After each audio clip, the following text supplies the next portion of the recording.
prior to the summer recess of Parliament, there was a deadline given to the governments of both St. Martin and Curacao to come with proposed solutions to the issue. I believe that first deadline was June 30th.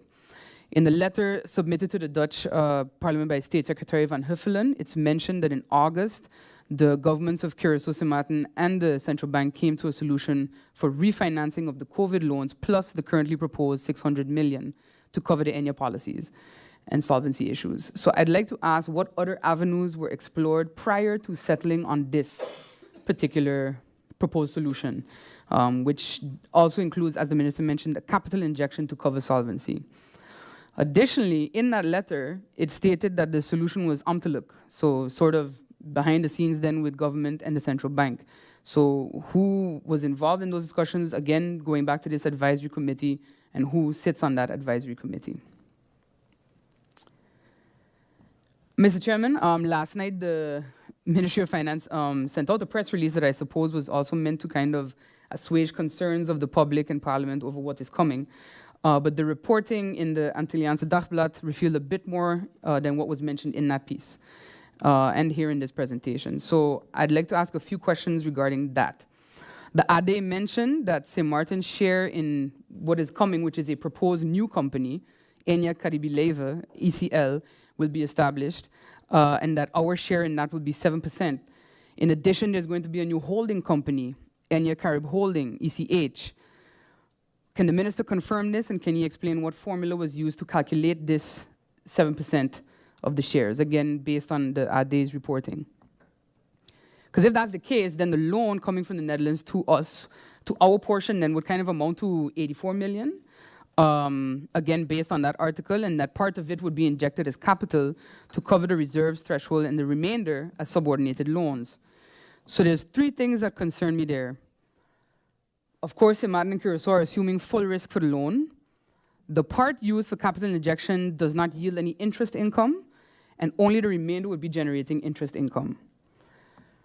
So the ministry has also stated that the loan will, and I quote again, in principle, be mirrored from the Netherlands to St. Martin and from St. Martin to ENYA, meaning that the interest we must pay to the Netherlands will in principle be the same interest that ENYA has to pay to us, this new company ENYA. But through you to the minister, Mr. Chair, with the 3 points I just mentioned, would it not be fairer for the interest paid by the new company, ECL, to not be higher, to at least provide a buffer for the reality of the non-income generating capital injection versus the subordinated loans, and to possibly allow accelerated repayment of said loan? Also, Mr. Chairman, in the press release, and as the minister stated, the CFT will add the ENYA loan to the interest burden of the country, which will increase it to 26.6 million guilders, which then falls still under the current burden norm of 32.7 million. So just for our and the public's understanding, can the minister confirm that the remaining interest burden available to us before we begin violating RFT restrictions would then be 6.1 million guilders? And if we consider an assumed market interest level of 3.1 to 6%, does this mean that we still have room to borrow? I guess that would fall between 196 million to 100 million guilders or less if the interest rate were to go higher. Has the impact on our interest burden norm been calculated on a multi-annual basis, given the need for investments, especially capital investments in St. Martin? And could the minister provide a full overview of the room that is left for realistic investment? That the idea of the minister to entertain any sort of agreeing with the loan is madness. Not only is it madness, but it shows a level of incompetence. I heard the minister, Mr. Chairman, on a radio program with Lady Grace when the question was asked about the loan, and he said, if you are one of those pensioners, what do you think your only concern is just receiving their pension?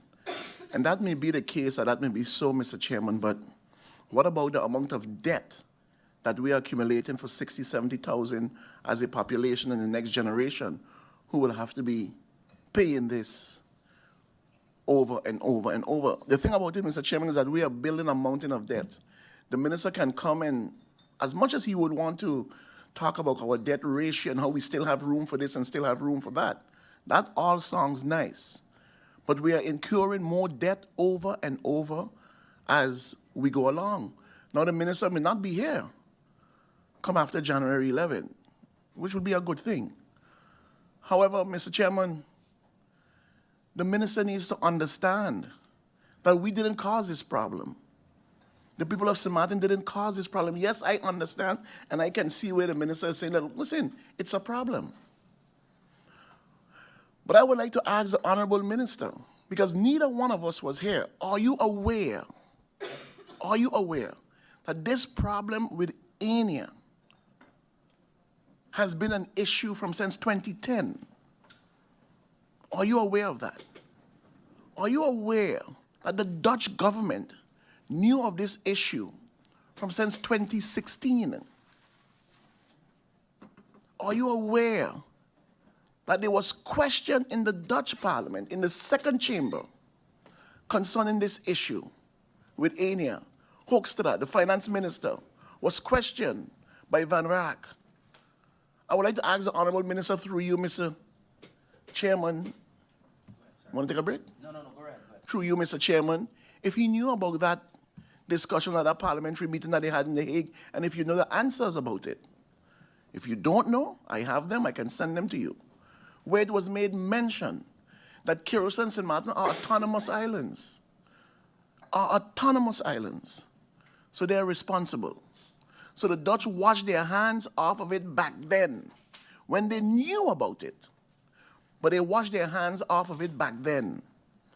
But now today, we have the benevolent Minister of Interior, so concerned, more concerned than all the members of Parliament here about St. Martin. So concerned that a loan must make available. And Mr. Chairman, I heard the Honorable Minister said in his reading that it's a multi-island and country issue, meaning that St. Martin and Curacao and the Netherlands is all part of it. I would like to ask the Honorable Minister, how is it the Netherlands is part of it? In what way? In what manner? Is there ANIA in the Netherlands? I would like to know if they have pensioners of ANIA from the Netherlands. And how much is the liability for the Netherlands? Because if it's 600 million, and the bulk of that 600 million is going to Curacao, and supposedly our issue is supposed to be 144 million, supposedly, you can correct me if wrong, how much is it for the Dutch government? Since they are so concerned about ANIA, how much is it on their behalf, Mr. Chairman? And then also, Mr. Chairman, the Honorable Minister made mention that ANIA will be getting a capital injection. From where? And for how much would ANIA be getting that capital injection? In addition to that, Mr. Chairman, I would like to know, besides Curacao, how much will St. Martin be responsible for? And the reason why I'm asking that question, Mr. Chairman, the Honorable Minister, again referring to the radio program he was on, when asked that question, he said about between, oh no, it's not a 600 million. The 600 million is not for St. Martin. It's between 60 and 90. How much is it really? Because 60 and 90 is 30 million difference. So exactly how much is it? In particular, only for St. Martin.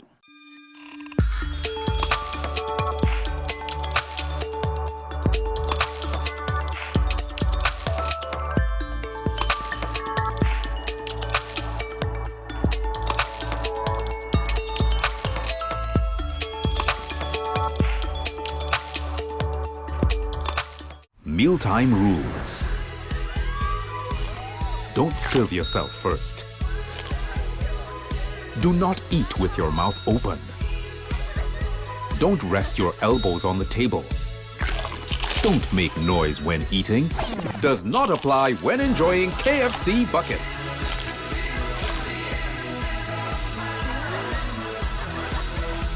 When we bucket together, we are as we really are. SXM, your social and health insurance.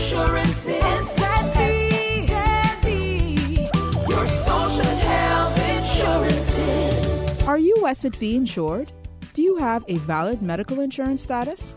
Asset V is cardless. Request your My Asset V account today and enter the virtual office of Asset V. Go to assetv.sx and sign up now. Asset V, yeah. Your social health insurances.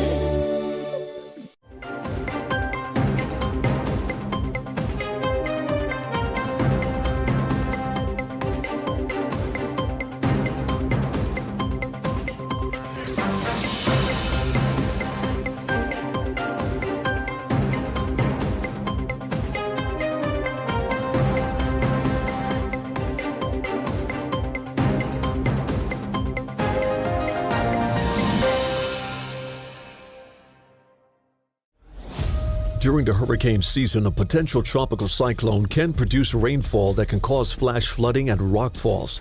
Stay away from flood-prone areas during heavy rainfall, such as Jump Up Casino on Emil Plain Road in Phillipsburg, ATLH Road Roundabout, L.B. Scott Road from Emilio Wilson Park until Cake House Supermarket, Zaker's Gut from Petro Plus gas station until the Seventh-day Adventist Church, Welchalaken Road K Hill from Welchalaken Road Roundabout until the One Tete Loke Roundabout, Beacon Hill Road from Sunset Bar and Grill until the beginning of White Sands Road, and Rhine Road, also known as Mullet Bay Road, after Sonesto Maho Beach Hotel to the entrance of Cooper Coy from the intersection of the University Drive until the intersection of Rio Grande. For more information on how you can keep yourself and your family safe this hurricane season, visit stmartingolf.org/hurricane. This public service announcement is brought to you by the government of St. Martin.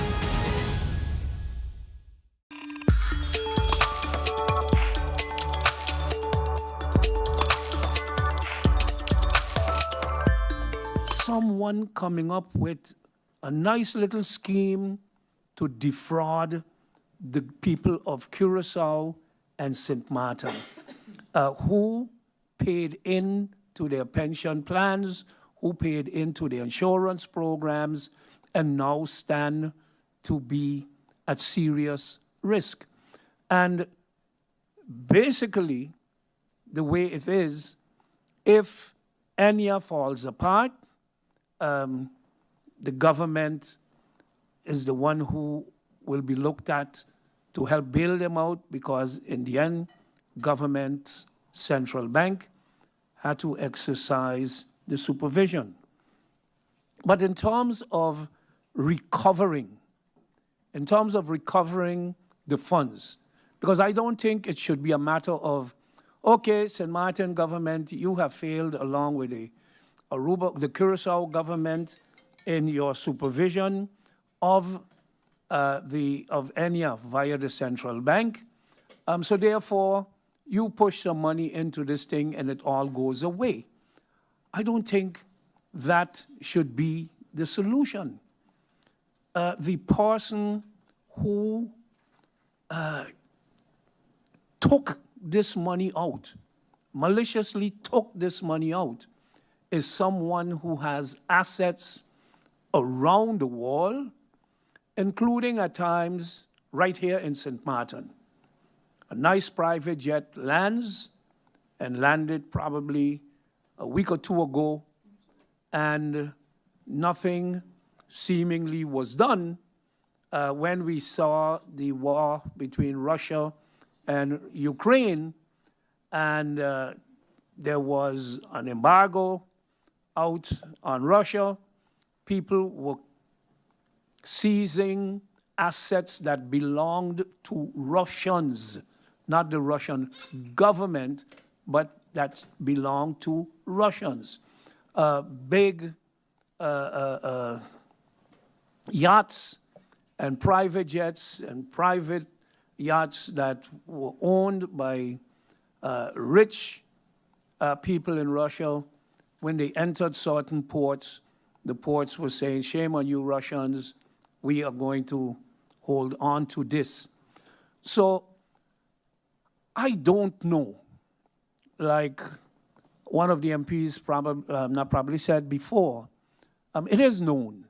It is known that the Ambassador Ansari is good friends with not just Donald Trump, but the Republican Party as such. Is this part of maybe the fear factor of Holland in terms of assisting us, because we are bullied. We are within the kingdom, but we are being bullied every time by our biggest brother in the kingdom. We have seen that after Hurricane Irma. If you don't take, if you don't, and if you don't, and if you don't, and we keep seeing it with COVID, we keep seeing it with everything else, if you don't, if you don't, if you don't. So while you are bullying the countries in the kingdom, you don't need to bully, but use your leverage as one of the per capita richer countries in the world to say, well, hey, guys, because I know the Prime Minister of the Netherlands has seen in discussions with his good buddy, the President of the United States, that he can call upon him to say, hey, we have a problem here. How could you help us out of this? There should be, in my opinion, and if there is, and one says, well, the Netherlands is assisting us on the international scene through diplomacy, but we can't we can't divulge this, then I would say, well, okay, I respect that. But it cannot be that the Netherlands is sitting back, just pushing us deeper in debt and further in a corner, while the ambassador runs away scot-free.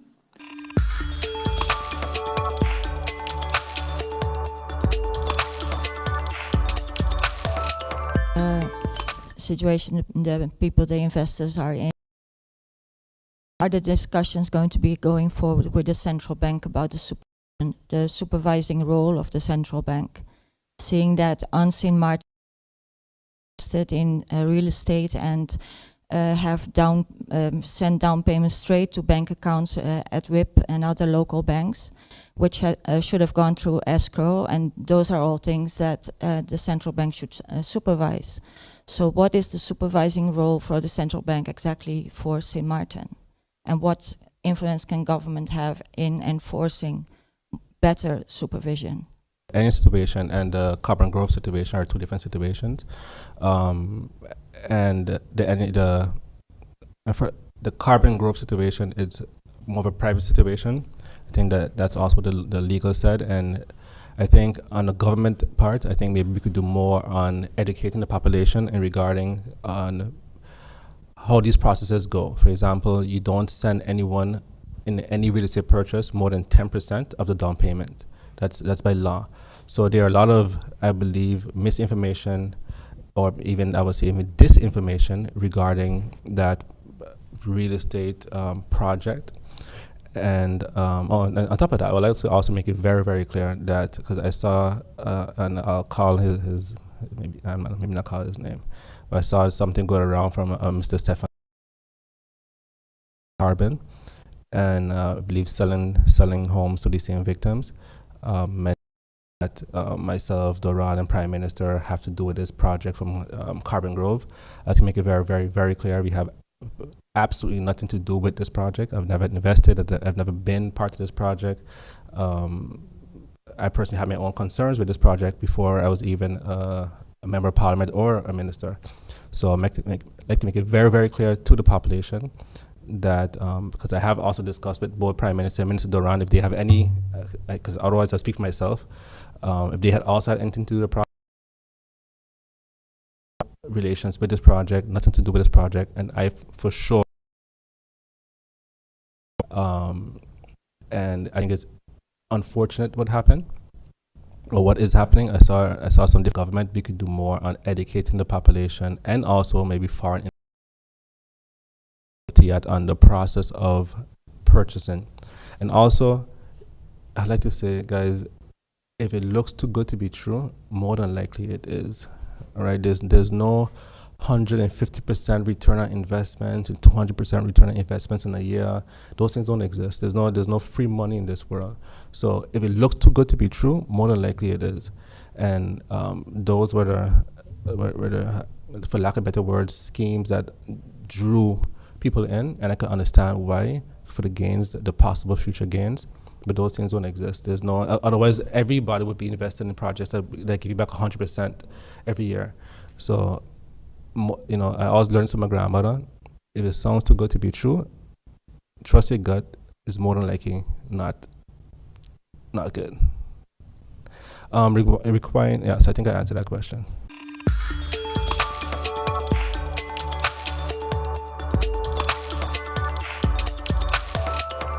To go back to the UNGA, the General Assembly that was held in New York is High Level Week. It's held every September. I was blessed to be able to attend for the first time in person last year. Prior to that, they had been on COVID lockdown, so it was more of a virtual, and then a very small one in 2021, but 22 and 23, they have been moving back to normal, let's say. And so it was an honor for me to represent St. Martin at that level, because you are in the room as a small island nation with the big hitters, such as within the kingdom itself, but also just globally, meeting with leaders from Africa, from the continent, meeting with leaders from within the Caribbean region, as well as Europe, Eastern Europe, America, Canada, name it. So it was really a global conference whereby we were able to touch on the important things and the focus. And I believe the best part for St. Martin was to be able to really bring to the global and international community the realities of St. Martin as a small island state, not independent, but within the Kingdom of the Netherlands. Most times, in fact, before last year, it was only Netherlands written on the placard. And I remember last year getting a lot of flack when pictures were circulated of me sitting behind the Netherlands nameplate. But that is the way it was registered at the UN, and they did assure me that it would be fixed for the next one. It was on the nameplate, and when I was there as St. Martin was on the nameplate. We still have to work on the spelling, but in any case, I know who I am and I know who I represent, and so I'm proud to have been able to do that. As a small island developing state, being in a place where we're talking about the challenges the world faces, it also put things in perspective. I don't think we stand still to realize that in some places we are doing better than other places in the Caribbean region, and other areas of our development we are far behind. And we can chalk that up to our historical past. We can chalk it up to the colonial period. We can also chalk it up to the fact that we were part of a Netherlands Antilles where we were not in charge of our own activities, and the responsibilities did not lie fully with St. Martin. It is only since 10-10-10, so a mere 13 years ago, come October 10 this year, that we can say that we have been taking care of our own responsibilities. As such, I really wanted to highlight that the SDGs, the Sustainable Development Goals, which have been the goals of the world since 2015 in terms of attaining no poverty, no hunger, good health care, quality education, gender equality, and I can go down the line, but especially the ones that relate to climate, which is SDG 13, and life above, below water 14, and above land 15, have been the focus of our National Development Vision. We are working towards those goals for 2030, but it is alarming at such a large world stage to learn that we are only, as a globe, as a world, 15% in the attainment of the goals. Not St. Martin, the whole world. So some are further ahead, some are further behind, but as a small island developing state, the onus, that especially on the brunt, created the constant refrain from all entities, including United Nations entities like the OHR LLS, which focuses on SIDS and other least developed countries, that there must be a different way to assist the smaller countries to be able to achieve these goals. So it was good to be there, even as part of the kingdom, which are donors, to show the vulnerabilities that still exist within the kingdom between the Curacao, Aruba, and St. Martin, as well as the Best Islands. So opportunities to become, let's say, eligible to is there, and I hope that in moving forward we'll make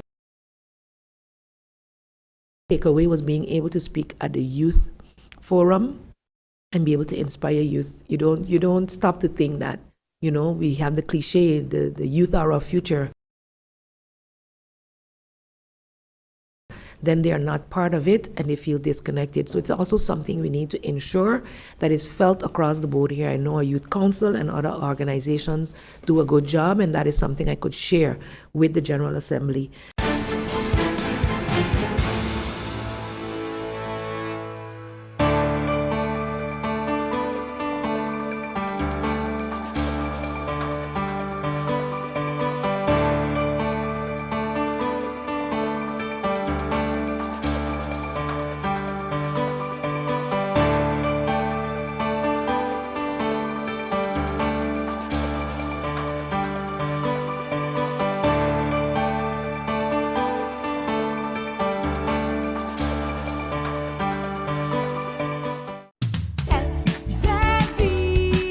Your social and health insurance is your social and health insurances. Are you SXV insured? Do you have a valid medical insurance status? SXV is cardless. Request your My SXV account today and enter the virtual office of SXV. Go to sxv.sx and sign up now. Your social and health insurances. With you, the new Kentaco. A combination that will surprise the most curious palates. Combining the deliciousness of KFC chicken and the practicality of a taco. With a doubly delicious ergonomic shape. Wow! Compatible with all types of bites. New Kentaco. Enjoy a double breaded chicken breast with our secret recipe. Cheese, lettuce, and tomato. New Kentaco, the innovation that's in everyone's mouth. It's hurricane season. Are you prepared? Here are a few tips to keep in mind to help keep you and your family safe. The Atlantic hurricane season runs from June 1st to November 30th, with the peak occurring between mid-August and late October. This hurricane season, be sure to put together a go bag. A disaster supply kit including a flashlight, batteries, cash, first aid and supplies, medications, and copies of your critical information if you need to evacuate. This public service announcement was brought to you by the government of St. Martin.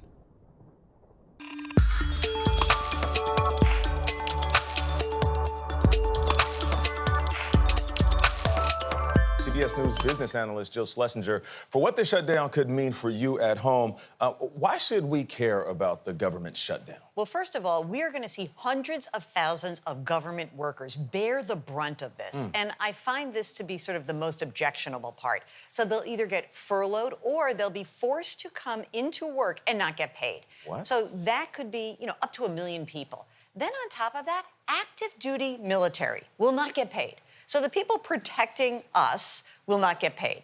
And on a more sort of a minor basis, but if you're a traveler, you're going to a national monument or a museum, some of the facilities could be closed, the monuments could be closed. Okay. It could get tough going through an airport. We might see personnel changes. People who don't get paid to come into work sometimes don't come into work, even if they're asked to. So getting through an airport could be hard, getting a passport could be hard. All of these things actually have real impact. But again, to put this very clearly, everyone will get repaid their wages, but it is a period that puts immense pressure on people who are doing the work for us. Oh, this ripple effect could affect all of us. What about the big government programs like Social Security and Medicare? So this was sort of settled during the debt ceiling debate. So when they raised the debt ceiling, that meant that Social Security checks will keep flowing, Medicare, Medicaid benefits will continue. There are some programs like the Women, Infants, Children, that WIC program and the SNAP program. Those programs could actually run into a problem if the delay lasts, say, more than 30 days. So that could impact a lot of people who are in need. What about investors? Someone who might have a government bond? Okay, you own a government bond. A lot of people bought bonds because the high interest rates, course. right? Bond payments will continue to be made. That's really good news. Okay. However, I just want to point out, I know that people have had a rough September. I put this in the category of we have a trifecta of rough events right now. So think about it. High oil prices have caused prices at the pump to go up. Student loan repayments, they're starting up again, right? We talked about that yesterday. People will have less money to spend. Now we have a government shutdown. This could actually put pressure and volatility into the markets. It will be a bumpy ride. It also could have a cascading effect in the economy. Any closure where we lose economic growth, we should make it up on the other side of it. So hopefully it's short-lived. I just love how you break down these conversations that can be complicated and make it digestible. Thank you Pleasure. so much, Jill Schlesinger.